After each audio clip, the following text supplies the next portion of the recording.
Ahora sí. Buenos días, hermanos, hermanas. Sean bienvenidos a la Iglesia Bautista de la Fe. Vamos a iniciar el servicio de esta mañana, ¿verdad? Vamos a cantar unos cuantos coritos, vamos a escuchar la palabra del Señor. Vamos a ver qué nos está preparando para este día el Señor, ¿verdad? Por medio de su palabra y por medio de cada cosa que nos pase en esta semana. Le pido, hermano, hermana, que cierre sus ojos, se incline su cabeza para iniciar nuestro servicio. Vamos a orar. Señor Padre Celestial, te damos gracias porque eres bueno, Señor. Gracias porque eres fiel, gracias porque tu palabra, Señor, es verdadera, porque tu palabra es buena, porque tu palabra, Señor, está llena de sabiduría y de misericordia, Señor. Te pedimos en esta mañana que bendigas cada cosa que hagamos en este servicio, Señor. Te pedimos que pongas en nuestro corazón hacer las cosas para tu honra y gloria sanamente, Señor. Te pedimos, Señor, por las personas que están pasando por momentos de dificultad, Señor, que tú obres y que ellos vean tu mano poderosa en la respuesta, Señor. Te pedimos que asimismo estés con los hermanos enfermos, hermanas enfermas, Señor, que se encuentren en este momento batallando, Señor. Te pedimos que bendigas esto y que tu Espíritu Santo, Señor, nos revele la buena obra de nuestro Señor Jesucristo a través de toda la Escritura, Señor. Te pedimos, Señor, que pongas en nosotros, Señor, el poner, por ejemplo, Señor, lo que hemos de aprender en esta mañana, Señor. Te pedimos todo esto y te damos gracias en el precioso nombre de tu Hijo, nuestro Rey, Señor Jesucristo. Amén. Amén, hermanos, hermanas. Vamos a cantar nuestro primer himno, el himno número 176, Años mi alma en vanidad vivió.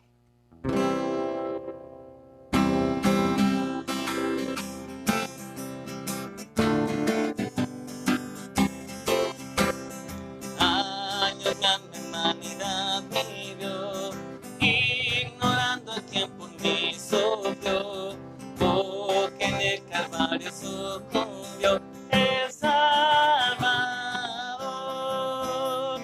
Mi alma y divina gracia yo, Dios hay perdón y paz me dio, del pecado y me libertó el Salvador. Por la Biblia miro que pequé y su ley divina quebranté. Mi alma entonces contento con fe al Salvador. Mi alma y divina gracia yo, Dios hay perdón y paz me dio, pecado y me libertó el Salvador. En la cruz su amor nos demostró y de gracia el hombre enriqueció, cuando por nosotros se entregó el Salvador.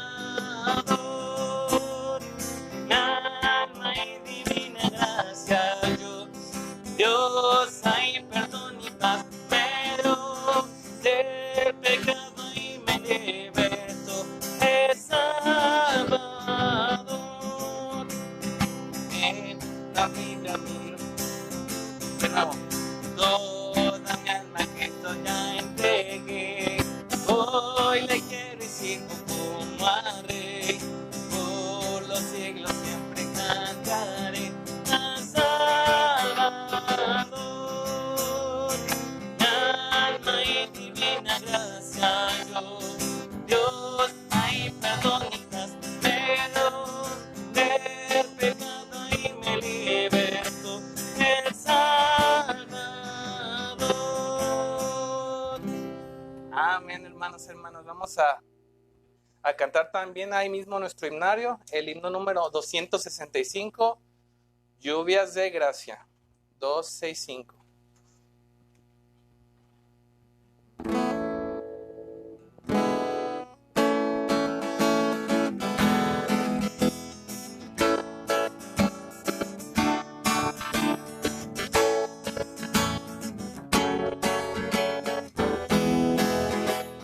Dios nos ha dado promesas, lluvias de gracia enviaré, dones Dios de fortaleza, gran bendición nos daré.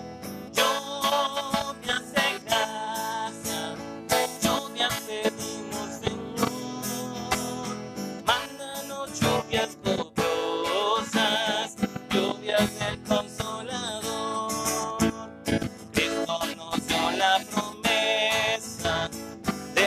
nuestro consolador, dándonos paz y pureza para su gloria.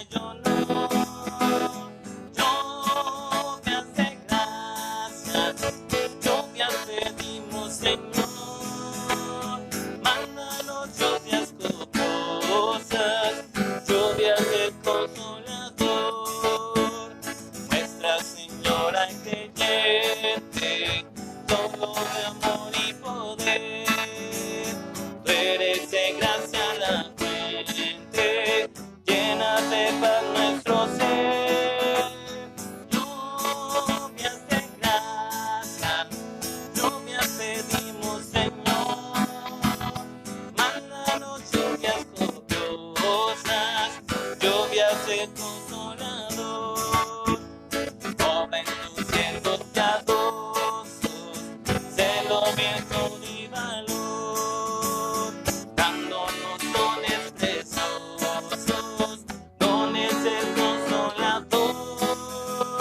Lluvias de gracia, lluvias pedimos, Señor, mándanos lluvias copiosas, lluvias del Consolador. Amén, amén. Vamos a cantar, hermanos, hermanas, ahora un par de coritos. Vamos a cantar el corito número 79, Padre Nuestro.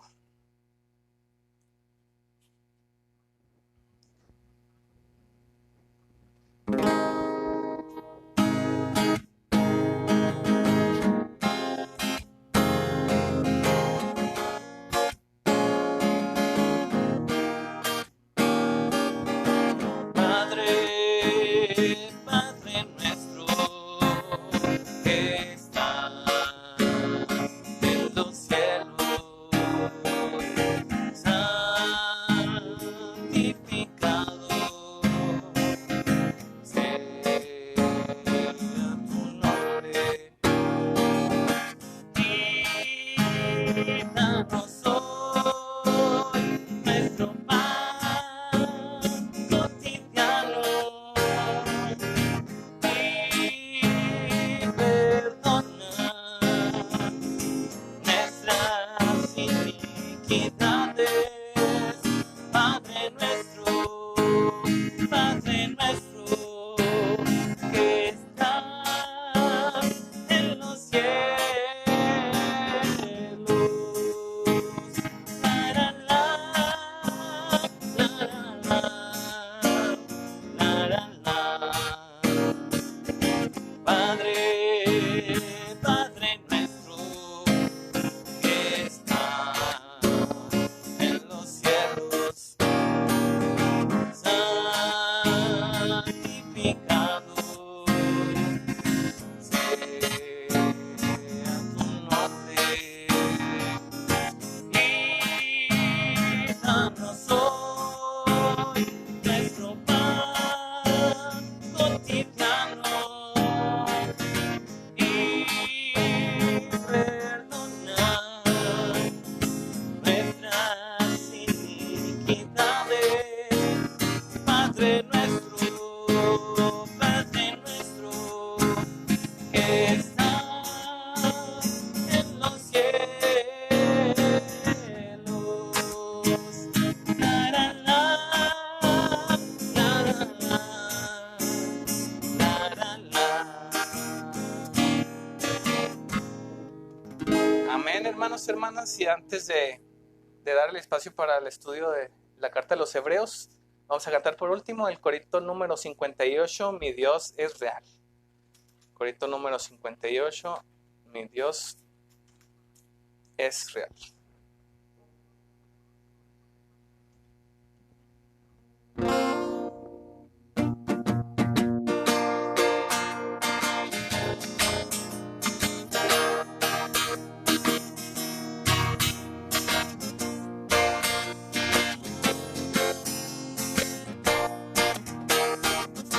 Hay cosas que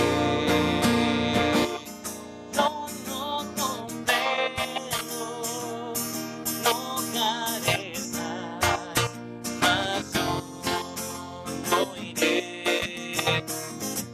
Pero una cosa sé, y eso sí comprendo, que mi Dios es real porque lo siento en mi ser. Mi Dios es real, real es mi ser.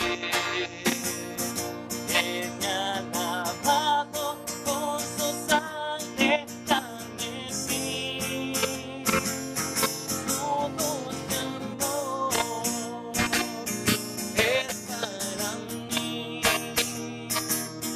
Si mi Dios es real porque lo siento en mi ser. Yo no comprendí cómo me sentí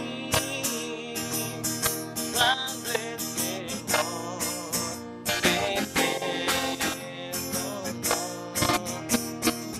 Pero una cosa sé, y eso sí comprendo, que mi Dios es real porque lo siento en mi ser. Mi Dios es real, real es mi ser. Él me ha lavado con su sangre carmesí. Su dulce amor es para mí. Si mi Dios es real porque lo siento en mi ser. Si mi Dios es real porque lo siento en mi ser. Amén, hermanos, hermanas. Vamos a dar espacio para la enseñanza. Dios les bendiga.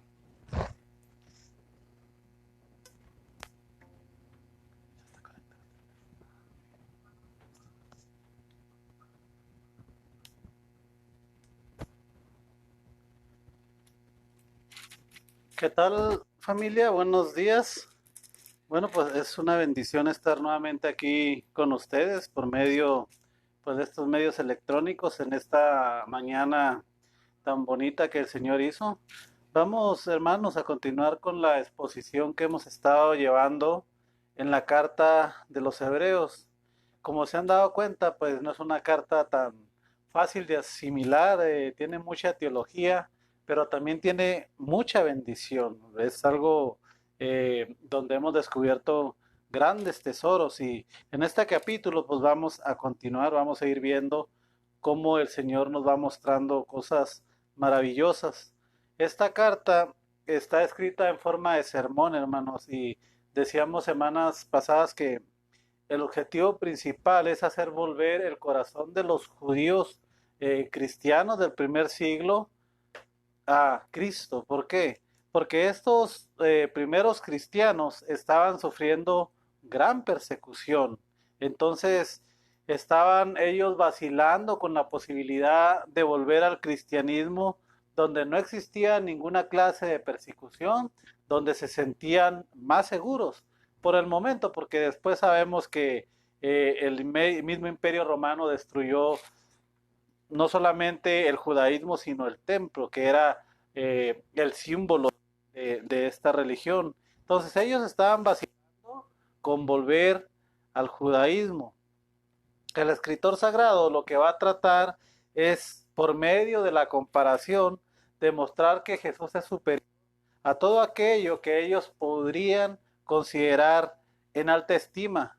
En el capítulo 1 estuvimos ya viendo, y en el capítulo 1 contrasta la ley, el mensaje de los profetas, con el mensaje que Cristo nos trajo, el Evangelio, y él demuestra, el escritor sagrado, que es más importante escuchar a Cristo porque Él es Hijo de Dios, porque Él es el Dios encarnado. Entonces, por medio de comparaciones, Él va a demostrar que es mejor, aunque haya persecuciones y aunque haya situaciones complicadas, pues estar en Cristo, porque en Cristo, hermanos, tenemos herencia estar en Cristo es estar en Dios, ¿verdad? Estar a la mano derecha de Dios, ¿verdad? Entonces, el capítulo 2, estuvimos viendo la semana pasada, demostró que Jesús es superior a los ángeles. Recordemos que el pueblo judío tenía en alta estima a los ángeles. ¿Por qué los tenían en alta estima? Pues porque ellos consideraban, y hemos visto pasajes donde el mismo apóstol Pablo nos habla de que la ley fue entregada a Moisés por medio de ángeles. Entonces ellos tenían en muy alta estima a los ángeles. Capítulo 2 demuestra que Jesús es superior a los ángeles porque Él es el Hijo de Dios. Y el capítulo 2 también, hermanos, nos habla de una de las primeras exhortaciones. Este libro o esta carta tiene 5 exhortaciones. Capítulo 2 nos narra la primera. Si vamos al capítulo 2:1, vamos a ver. Pero antes de empezar a introducirnos más, vamos a orar, hermanos. Vamos a pedirle a Dios que nos ayude en esta mañana, que podamos entender su palabra, que la haga clara a nuestros corazones y que por medio de ella pues podamos tener grandes verdades acerca del Señor Jesucristo. Vamos a orar. Padre bendito, alabado Rey y Señor, gracias Padre por esta mañana, gracias por este domingo tan bonito que hiciste, Santo. Permite que sea en olor fragante esto que estamos haciendo para ti, Señor. Bendice esta predicación, que sea para gloria tuya, Señor, que mis hermanos puedan ser nutridos por tu palabra, Señor. Yo te pido que nos hables a través de tu bendita palabra, que a mí me use solamente como una voz, Señor, que pongas en mí lo que tú quieres que tu iglesia escuche y quites de mí aquello que tú no quieres que tu iglesia escuche, Señor. No me pongo en tus manos, pongo este estudio en tus manos y pongo, Padre bendito, a cada uno de mis hermanos en tus manos, a cada uno de los miembros de la Iglesia de la Fe y a cada uno de aquellos que están escuchando este mensaje por internet, Padre Santo. Bendíceles y háblales a través de él, Señor. Gracias de antemano por tu ayuda, gracias porque yo sé que siempre estás conmigo, siempre me llevas de tu mano y siempre me ayudas. Gracias, Padre Santo. En Cristo Jesús. Amén y amén. Entonces, hermanos, les decía, este libro tiene 5 exhortaciones que buscan, como les dije al principio, hacer que aquellos judíos cristianos que estaban vacilando con la posibilidad de volver al cristianismo, pues desistan, ¿verdad? En Hebreos 2:1 tenemos la primera exhortación. Hebreos 2:1 dice, por tanto es necesario que con más diligencia atendamos las cosas que hemos oído, no sea que nos deslicemos, porque si la palabra dicha por medio de ángeles fue firme, y toda transgresión y desobediencia recibió justa retribución, ¿cómo escaparemos nosotros si descuidamos una salvación tan grande, la cual habiendo sido anunciada primeramente por el Señor, nos fue confirmada por los que lo oyeron? Entonces la advertencia aquí es poner atención en el mensaje. Dice, por tanto, es decir, por aquello que ya se dijo en el capítulo 1 y 2, quedó demostrado que el Señor Jesús es superior a los profetas y superior a los ángeles, que fueron los que dieron la ley. Entonces, hermanos, es necesario que seamos diligentes al escuchar. ¿Por qué? Porque si el judío tenía que prestar atención a la ley, tenía que prestar atención a los profetas, dice el escritor sagrado, nosotros más, porque esto que estamos escuchando es palabra de Dios, es el Hijo de Dios hablando a nuestros corazones. Entonces tenemos que prestar atención. La advertencia es, no sea que nos deslicemos. Veíamos la semana pasada que el verbo que utiliza aquí deslizar en el griego tiene 2 usos. Uno de ellos, y esta es una ilustración, es un vaso poroso que se está vaciando de una forma imperceptible, ¿verdad? No lo podemos nosotros notar, pero este vaso se está vaciando. Eso tiene que ver con la vida cristiana. Cuando nosotros empezamos a descuidar nuestra vida, dejamos de leer la palabra, dejamos de orar, dejamos de congregarnos, empezamos a dar concesiones aquí y allá al mundo, empezamos a introducirnos en el mundo y empezamos a vaciarnos de la presencia de Dios. Esa es una de las ilustraciones. Y el otro es un barco que está a la deriva, fuera de curso, cada día se está alejando más del puerto y cada día se introduce más a las aguas turbulentas de la vida y está abandonando el puerto seguro que es Cristo, que es la palabra de Dios. Entonces la exhortación es a que no nos deslicemos, que no nos pase esto. Ahora, ¿por qué pasa esto? Pues porque somos descuidados con la salvación. Entonces, aquí el escritor dice, no sean descuidados, porque si ustedes descuidan una salvación tan grande, lo más seguro es que van a alejarse cada día más del Señor. Y nosotros vemos que hace una pregunta, ¿cómo escaparemos si descuidamos la salvación o esta salvación tan grande? Dice, si la palabra dada por ángeles, es decir, la ley, cuando el pueblo de Israel la desobedeció, tuvo grandes consecuencias. Una de ellas la encontramos pues en que no pudieron entrar a la tierra prometida. Ese fue uno de las grandes consecuencias de no obedecer, de no tener fe en el Señor, de casi 2 millones de personas que salieron de Egipto, solamente 2 entraron a la tierra prometida, nomás aquellos que le creyeron a Dios, ¿verdad? Otra consecuencia grande que tuvo el no obedecer a Dios fueron los 70 años en el cautiverio allá en Babilonia. Otra gran consecuencia fue la pérdida de 10 tribus a manos de los asirios. Sabemos que ellos fueron deportados y nunca más volvieron a su territorio. Entonces el apóstol dice, si Israel tuvo consecuencias por no obedecer la palabra dada por ángeles, ¿qué podemos esperar nosotros si no obedecemos la palabra dada por el Señor? Algo mucho más excelente porque sabemos que vino, y no solamente vino, sino que Dios mismo la trajo a nosotros. Entonces, ¿qué podemos esperar? Y esto es lo que habla el capítulo 2. Ahora el capítulo 3, hermanos, donde vamos a estar acampando hoy en día, el escritor sagrado va a comparar a Jesús con Moisés. Ya lo comparó con los profetas, ya lo comparó con los ángeles y ahora lo va a comparar con aquel al que tenían en más alta estima los judíos. Nosotros nos podríamos preguntar, pero ¿por qué compararlo con Jesús? Pues porque Moisés era el profeta por excelencia, hermanos. Era el hombre más estimado dentro del pueblo, era el hombre que habló cara a cara con Dios, es el hombre que recibió la ley y es el hombre que escribió los primeros 5 libros, el Pentateuco. Así que dentro del pensamiento judío, él era el más grande profeta. Y el versículo 3, vamos a empezarlo, hermanos. Dice, por tanto, hermanos santos, partícipes del llamamiento celestial. Y aquí vemos algo importante, que ya está aquí hablando palabras preciosas. Hermanos santos, les está diciendo que son partícipes del llamamiento celestial. Son partícipes, no dice van a participar, sino que ya pertenecen al pueblo escogido por Dios, dice.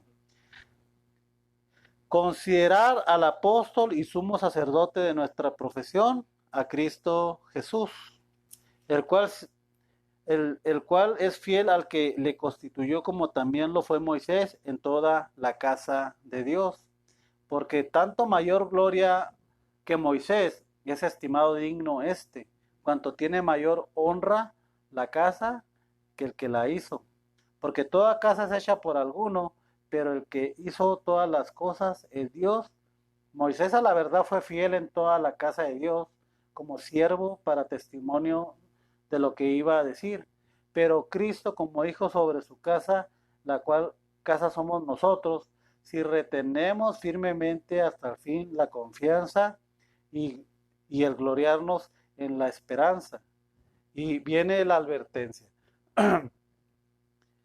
Por lo cual, como dice el Espíritu Santo, si oyes la voz, si oyes hoy su voz, no endurezcáis vuestro corazón, como en la provocación en el día de la tentación en el desierto, donde me tentaron vuestros padres, me provocaron y vieron mis obras 40 años, a causa de lo cual me disgusté contra esta generación y dije, siempre andan vagando en su corazón y no hay conocimiento de mis caminos. Por tanto, juré en mi ira, no entrarán en mi reposo. Mirad, hermanos, que no haya en ninguno de vosotros corazón malo de incredulidad para apartarse del Dios vivo.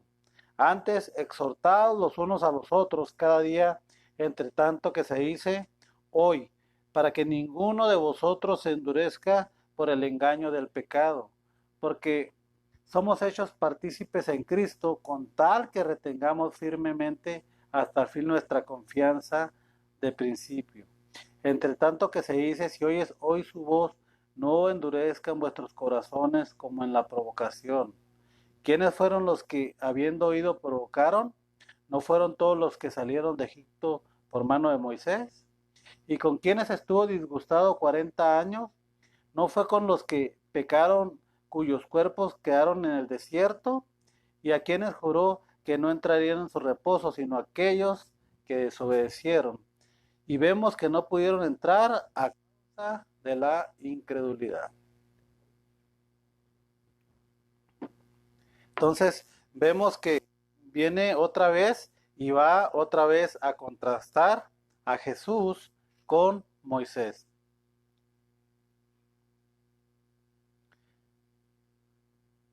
Y empieza y dice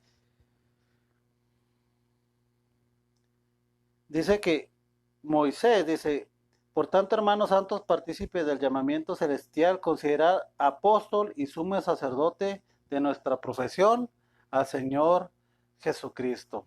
Entonces, al comparar al Señor Jesucristo con Moisés, usa dos títulos, y este título nomás lo vemos en esta carta. Le llama como apóstol y le llama sumo sacerdote, ¿verdad? Entonces, ¿qué significa ser apóstol o qué es un apóstol? Bueno, esta palabra lo que significa es enviado, ¿verdad? Entonces está diciendo considerar al enviado, el Señor Jesucristo, y al sumo sacerdote, ¿verdad? Nosotros sabemos que quién era el enviado al pueblo de Israel, pues sabemos que fue Moisés. ¿Y quién era el sumo sacerdote del pueblo de Israel? Pues el sumo sacerdote por excelencia era Aarón. Entonces, en el capítulo 3 y en el capítulo 4 va a estar comparando primero a Moisés y después a Aarón, dando a entender, hermanos, que el Señor Jesús es por excelencia el enviado de Dios y es por excelencia el sumo sacerdote. Entonces, dice ahí que aunque Moisés fue un hombre que obedeció, dice, considerar al apóstol y sumo sacerdote de nuestra profesión Jesucristo, el cual es fiel al que le constituyó, como también lo fue Moisés en toda la casa de Dios. Mire, no solamente Cristo fue fiel, sino que dice ahí que también Moisés fue fiel. Entonces, ¿cómo podemos nosotros comparar los dos llamados que hubo aquí? Lo primero que vemos aquí, hermanos, es que la fidelidad, ¿verdad? Tanto Moisés como el Señor Jesús fueron fieles a su llamado. Moisés, dice la palabra, que renunció a ser llamado hijo de la hija de Faraón y se identificó con el pueblo hebreo, ¿verdad? Él renunció a ser príncipe en Egipto, se identificó con el pueblo esclavo, renunció a las comodidades del palacio para ir a vivir al desierto. Él renunció a algo muy, muy importante. Pero cuando comparamos con Cristo, hermanos, Cristo renunció a la gloria de Dios. Eso es algo demasiado grande. Él renunció a ser al trono de Dios. Él se hizo menor que las criaturas, dice el capítulo 2 que se hizo menor a los ángeles. Él se tuvo que hacer esclavo, tuvo que identificarse con nosotros y murió para libertarnos.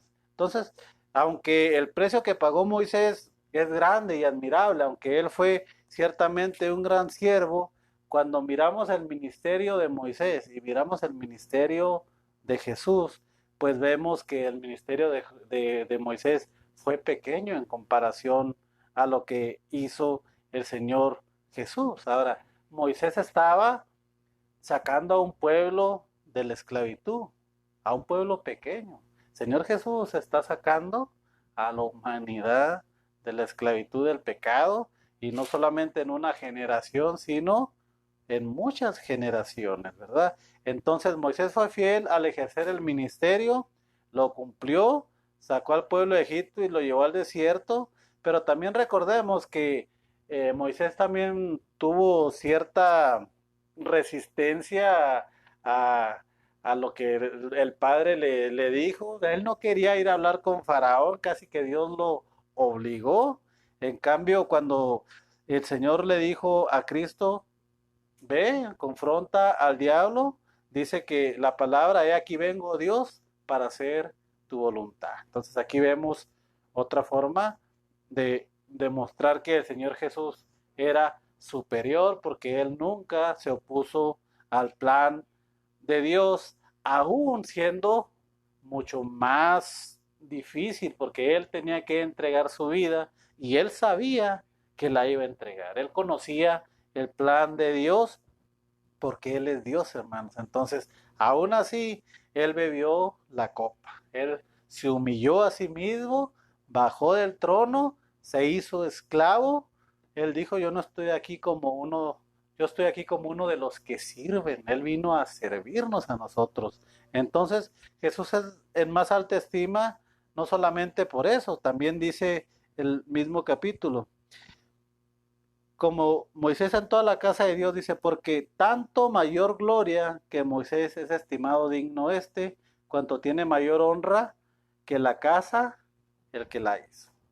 Es decir, ¿por qué es más digno de honra el Señor Jesucristo? Pues porque Él es el creador. Moisés es una criatura creada por Dios. La salvación fue establecida por Dios. Entonces dice él, es más importante el arquitecto que la casa. Es lo que está diciendo. Entonces, por eso es de mayor estima. No solamente es el creador de nosotros, pero también es el creador de la iglesia, hermanos. El cuerpo de Cristo es la iglesia y también Él es el que lo constituyó. Verso 3 dice, porque tanto mayor gloria que Moisés es estimado digno cuanto tiene mayor honra que la casa el que la hizo, porque toda la casa es hecha por alguno, pero el que la hizo todas las cosas es Dios. Moisés a la verdad fue fiel en toda la casa de Dios, como siervo para testimonio de que iba a decir, pero Cristo, hijo sobre su casa, la cual casa somos nosotros, es decir, la iglesia, si retenemos firmemente hasta el fin la confianza y el gloriarnos en la esperanza. Y aquí, hermanos, es algo, o viene la segunda exhortación. Dijimos que hay 5 exhortaciones y esta es la segunda. Y vamos a leerla, está en el capítulo 7. Por lo cual, como dice el Espíritu, ¿verdad? Aquí este breve pasaje nos habla de aquellas personas que piensan que el Espíritu es una fuerza o que el Espíritu no es Dios, pues aquí dice que el Espíritu dice y solamente una persona puede opinar, ¿verdad?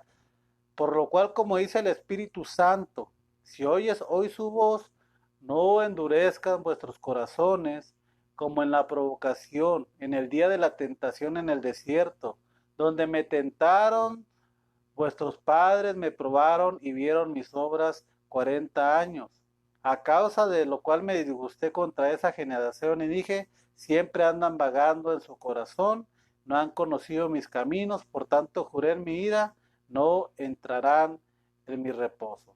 Entonces, el día de la provocación, hermanos, es el día cuando fueron los 12 espías a la tierra prometida, fueron a explorar la tierra, ellos vuelven y 10 de ellos dicen, es muy difícil. Hay guerreros muy fuertes, muy grandes, y nosotros no podemos vencerlos. No le creyeron a Dios y lo provocaron a gran ira. Aunque Moisés, aunque Josué y Caleb decían, sí podemos, Dios está con nosotros. ¿A qué querían hacer ellos? Apedrearlos. Entonces, no le creyeron a Dios, no confiaron en Dios. Entonces, la primera exhortación del capítulo 2, hermanos, advierte contra el peligro de deslizarnos de la verdad, ¿verdad? Nosotros ya tenemos la verdad, entonces nosotros nos apartamos y nos vamos apartando de ella.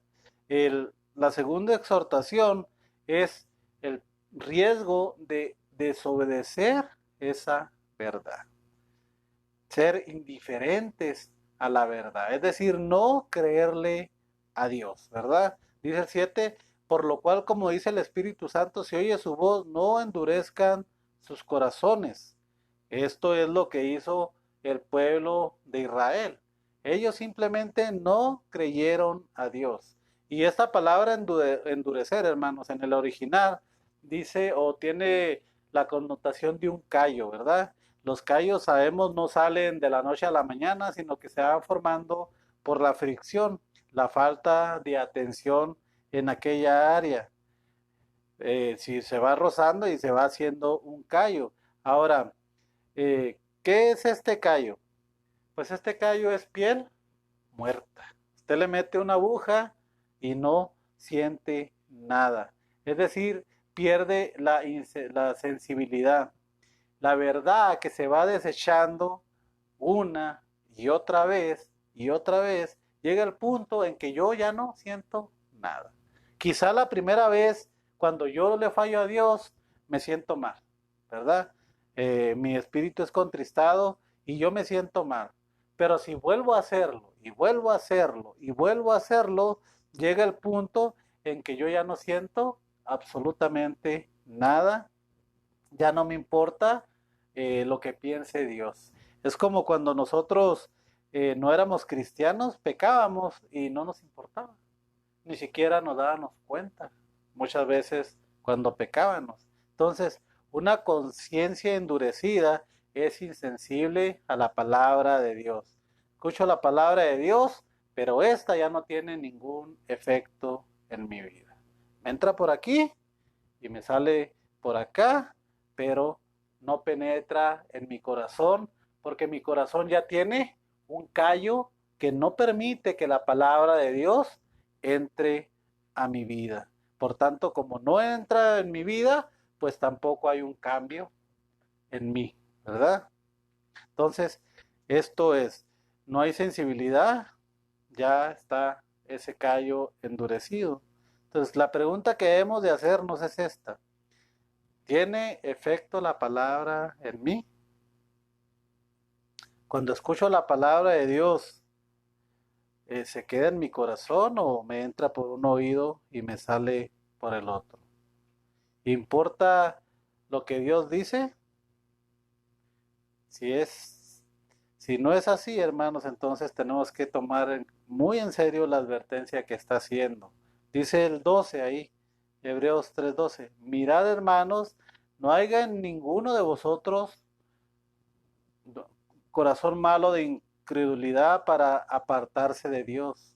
Antes exhortados los unos a los otros cada día, entre tanto que se dice hoy, para que ninguno de vosotros endurezca el corazón del pecado, porque somos hechos partícipes de Cristo, con tal que retengamos firme hasta el fin nuestra confianza. En principio, entre tanto se dice, si oyes hoy su voz, no endurezcas vuestros corazones como en la provocación. Y aquí vuelve a repetir lo mismo. Algo interesante dice, si oyes su voz hoy, ¿verdad? ¿Cuándo es el día de salvación? Hoy. No sabemos si el día de mañana vamos a vivir. No sabemos si aquí a 2 horas nos va a atropellar un carro y vamos a estar muertos. Entonces, si tú oyes la voz de Dios hoy en este mensaje, no endurezcas tu corazón como lo hicieron los hebreos allá en el desierto, donde tentaron a Dios, donde le dijeron, pues si tú eres Dios, pues danos de comer, si tú eres Dios, danos esto. Y la verdad, hermanos, que estar en el desierto, pues es una gran prueba. Los días en el desierto no fueron fáciles. Era complicado estar en el desierto. La realidad que iban a durar 15 días en atravesar ese desierto. Esos 15 días se convirtieron en 40 años porque no quisieron creerle a Dios. No quisieron creerle a Dios y Dios en su enojo prometió, no van a entrar a mi reposo. ¿Por qué? Por la incredulidad de los corazones.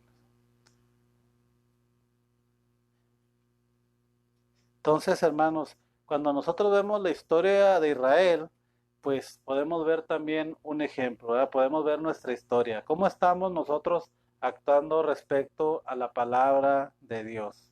¿Cómo estamos nosotros actuando de acuerdo al Evangelio? ¿Estamos caminando por fe, mirando a Dios? ¿O estoy murmurando como lo hizo Israel? ¿Verdad? En el desierto no es fácil, hay luchas, hay pruebas. En la vida vamos a encontrarnos ese mismo sistema. Luchas, pruebas, conflictos. ¿Cómo respondo yo a la angustia? ¿Cómo respondo yo a la tristeza? ¿Cómo respondo yo a la escasez, a la necesidad? Todas estas cosas, hermanos, van a llegar a nuestra vida. Señor Jesucristo dijo, en este mundo tendrán aflicción. Entonces, las luchas, las pruebas son parte de la vida. Pero ¿cómo respondo yo? Mire cómo respondía el pueblo de Israel. Números 14, en el 1. Y esta es la forma en que nosotros no debemos de responder, hermanos.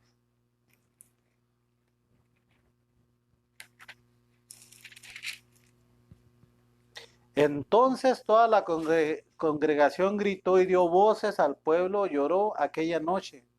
Se quejaron contra Moisés y contra Aarón todos los hijos de Israel y le dijo a toda la multitud, ojalá muriéramos en la tierra de Egipto o en este desierto, ojalá muriéramos. ¿Y por qué nos trae Jehová a esta tierra para caer a espada y que nuestras mujeres y nuestros niños sean presa? ¿No nos sería mejor volvernos a Egipto? Y decían el uno al otro, designemos un capitán y volvamos a Egipto. Mire cómo actúa el pueblo en medio de la crisis. Dicen, Dios, tú eres un genocida, tú nos trajiste al desierto a morir. Tú nos trajiste para que nuestros hijos sean llevados en cautiverio. Mejor volvamos a Egipto. ¿Qué eran en Egipto, hermanos? Eran esclavos. Eran esclavos. Y están diciendo, Dios, tú no puedes ser el guía, vamos nosotros a designar nuestro propio guía. Esa era la forma en que estaban actuando. Entonces, hermanos, cuando nosotros iniciamos nuestra peregrinación en la vida cristiana, muchas veces tendemos a pensar que las cosas van a mejorar. Ya Dios está de nuestro lado, entonces se nos va a allanar el camino, vamos a caminar de la mano de Dios y todo va a estar bien. La realidad es que muchas veces las cosas se ponen más difíciles, ¿verdad? Las batallas van a llegar, las pruebas, las luchas van a llegar. Dios le prometió a Israel una tierra donde fluye leche y miel, pero ellos tenían que ir y pelear por esa tierra. ¿Cuál era la ventaja? Que Dios estaba con ellos y que Él les iba a dar la victoria. Pero aún así ellos tenían que luchar. Nosotros tenemos una gran ventaja. Dios está con nosotros. Sabemos el camino porque Dios El Señor Jesucristo ya nos lo marcó, como veíamos la semana pasada. Pero aún así tenemos que caminar ese camino. Y ese camino muchas veces va a estar lleno de piedras, va a estar lleno de problemas, va a estar lleno de dificultades. ¿Cómo reacciono yo ante estos obstáculos que están en mi camino? ¿Culpo a Dios? ¿Me enojo con Dios? ¿Me aparto de la iglesia? ¿Dejo de leer su palabra? ¿Dejo de orar? Porque muchas veces, hermanos, cuando en la vida no nos va bien, siempre tendemos a culpar a Dios, siempre tendemos a alejarnos de Dios. Y esto es lo que hacía el pueblo de Israel. Entonces, ¿cómo debemos nosotros caminar en la presencia de Dios? Ahora, cuando leemos esto, hermano, es una advertencia muy, muy fuerte, porque está diciendo ahí que muchos no entraron al reposo de Dios. Dios les había dado una tierra, se las había prometido, y muchos, por su incredulidad, no entraron al reposo de Dios. La primera advertencia dice, no se deslicen, no se vacíen de la presencia de Dios, no pierdan el rumbo. Aquí dice, tengan mucho cuidado de no ser incrédulos como lo fue Israel, porque las consecuencias fueron muy grandes. No entraron al reposo. Entonces, ¿significa que se puede perder la salvación? ¿O qué significa esto? No, porque en el versículo 1, en el 3:1 dice, por tanto, hermanos santos, partícipes del llamamiento celestial. No está condicionando a lo que ellos hacen. Lo que aquí podemos ver, hermanos, es una afirmación. Ya somos santos, ya somos partícipes del llamamiento. Entonces, ¿qué quiere decir? Pues que si nosotros nos mantenemos firmes, si no claudicamos en las pruebas, en las luchas, que pueden ser muy grandes, pueden ser complicadas, si nosotros seguimos caminando, por muy doloroso que sea nuestro caminar, sin murmurar de Dios, sin estar enojado con Dios, sino aceptando la voluntad de Dios, esto me va a decir que yo soy un cristiano genuino, ¿verdad? Si por el contrario estoy enojado con Dios y me alejo de Dios y pienso que Dios es injusto, eso quiere decir que verdaderamente no le conozco. ¿Por qué? Porque no estoy viendo en Jesucristo el ejemplo a seguir. El Señor Jesucristo tuvo que sufrir, hermanos. Decíamos la semana pasada que antes de la glorificación fue ¿qué? La humillación, hermanos. Entonces, ¿cómo reacciono ante los desafíos de la vida? ¿Reacciono como el pueblo de Israel o reacciono como aquel santo en el Antiguo Testamento, como Job? Vamos a ver un pasaje en el libro de Job, Job 1:20, y vamos a ver la reacción de un creyente verdadero ante la lucha, ante la prueba, ante los desafíos de la vida. Job 1:20.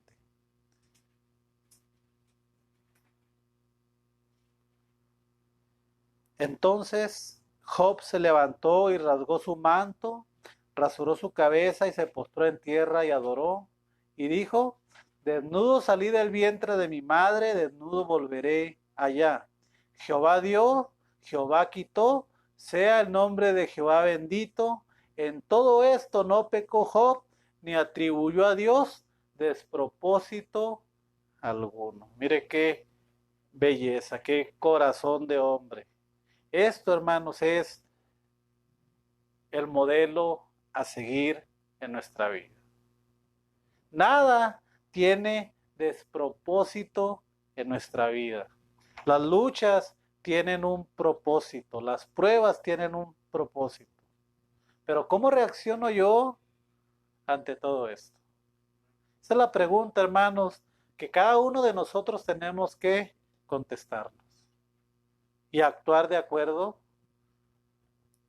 a lo que nosotros pensemos. ¿Cómo estoy reaccionando ante todas las circunstancias de la vida? ¿Cómo reacciono? Amén. Vamos a orar, hermanos. Padre bendito, alabado Rey y Señor, gracias, Padre, por tu bendita y santa palabra. Gracias porque nos hablas a través de ella, Señor. Gracias porque a mí es el primero que me hablas, Padre Santo. Ayúdanos a ser como Job, Padre Santo, a no ver despropósito, Señor, en las circunstancias y en las cosas que nos pasan, Señor. No preguntarnos por qué a mí, sino decir por qué, Padre Santo, qué me quieres enseñar, qué quieres que yo vea en esta circunstancia, Señor. Gracias por esta bendita palabra, gracias por el escritor que nos dejó esto para instrucción de nosotros, Señor. Gracias porque en este libro, Señor, podemos ver la grandeza de nuestro sumo sacerdote, la grandeza de nuestro apóstol, la grandeza de nuestro Rey, Señor. Te alabamos, te glorificamos y te bendecimos. Y gracias, Padre, por lo que nos enseñaste hoy. Que esta palabra llegue a cada uno de mis hermanos y a cada uno de aquellos que están escuchando, Señor, y que no vuelva vacía, Padre mío. En el nombre de mi Señor Jesucristo oramos. Amén y amén.